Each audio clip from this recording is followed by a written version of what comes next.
What you are about to witness is the graphic struggle by the Union Army to siege the city of Vicksburg, Mississippi. The costumes may not be historically accurate, but the attempt was made. Hello, and welcome to our live from the scene coverage of the epic Battle of Vicksburg. Today, we will be interviewing a Confederate soldier fresh off the field of battle. He valiantly decided to do this interview instead of fighting for his cause. I had my arm blown off! Then why aren't you dead? It's only a flesh wound. Right. Well, let's tell some background info, shall we? Union General Ulysses S. Grant crossed the Mississippi River with his army on April 29th of the year 1863. He would reach Bruinsburg, Mississippi the next day and move on to fight some battles, eventually conquering Vicksburg.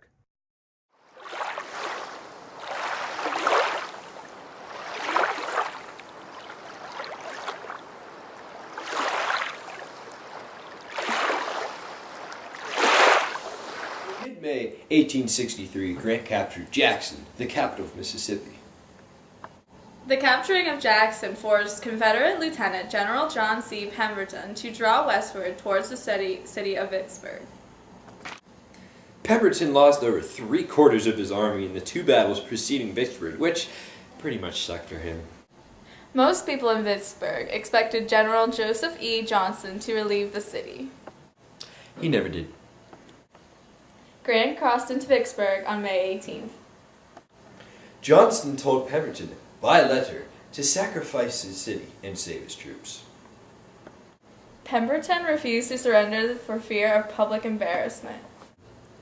The Battle of Vicksburg pitted 18,500 Confederate soldiers against 35,000 Union soldiers. But Pemberton had the advantage of terrain and fortifications that made his defense exceptional. Grant wanted to overwhelm the Confederates. Can we start my interview yet? Certainly, we have finally reached the point where the battle begins. Can you tell us about the struggle and your experience as a soldier in it? I remember it like it was practically yesterday. It practically was. Oh, shut up, you Union dog! Grant ordered his assault against the Confederates at Vicksburg on May 19th of 1863. We defeated them that day.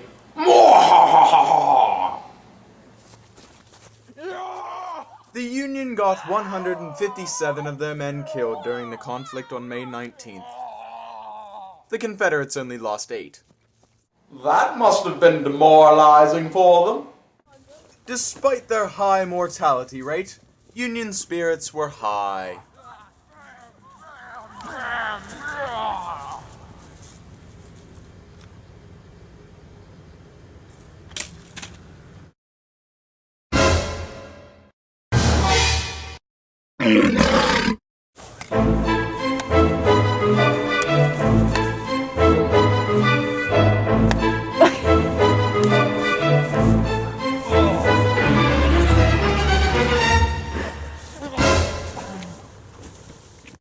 Yes, although they were losing men left and right, the Union morale was high.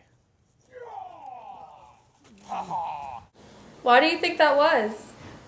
They must have been well fed. Hardtack! Sea-Iron Crackers! The hardtack, far from making them fit as a fiddle, gave them a hard case of the quickstep. Bark juice also had some wallpapered, but that's rather irrelevant, isn't it? Yes! Grant planned his next assault for May 22nd. This was better planned than the first one, and involved cannons. I understand that you lost your arm on May 22nd, and that's why you're here. Is that correct? Yes, well, you see, I've been through the mill. We can see that. Grant used artillery on May 22nd. Yes, we know that.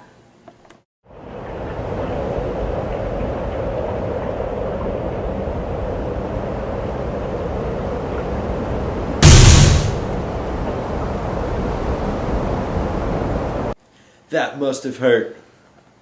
Well, yes, I was quite fit to be tied about it, to tell you the truth. Yes, being a Confederate soldier at Vicksburg on that day was quite a hard case. So you skedaddled after that bombardment where you lost your arm? Well, you see, I really wanted to, but this project is supposed to give my thoughts and feelings of those who surrendered the fort at Vicksburg. So, I can't exactly leave the story right now, can I? I suppose not. Grant was later able to surround the city. Union gunboats launched shells into the town. Artillery fire continued for many days. There were so many holes in the yellow clay hills of Vicksburg that we called it Prairie Dog Village. Pemberton sent a note to Grant July 3rd. Grant at first demanded unconditional surrender. However, he soon reconsidered, not wanting to feed all those hungry Confederates. The surrender was finalized on July 4th. The Independence Day surrender was formalized beside an old oak tree. How did this surrender make you feel, as a Confederate soldier essentially giving up to the Union Army? Well, yes, it was horrible. You see, I was quite fit to be tied about it. You know, my arm was still bleeding. Please just tell us about the surrender so we can go home.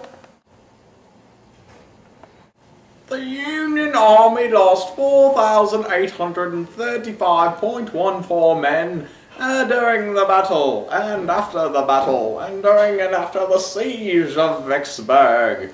The Confederates, like me, lost 32,697.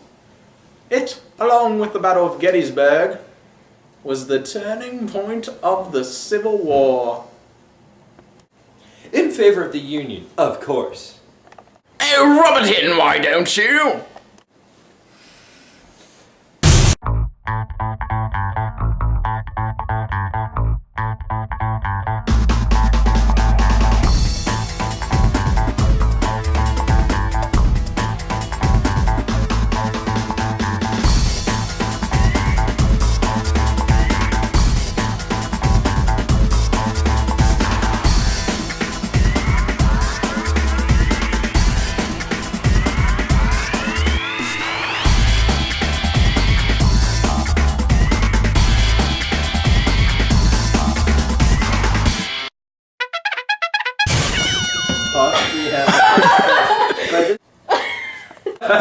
Wait, do one of your mustache?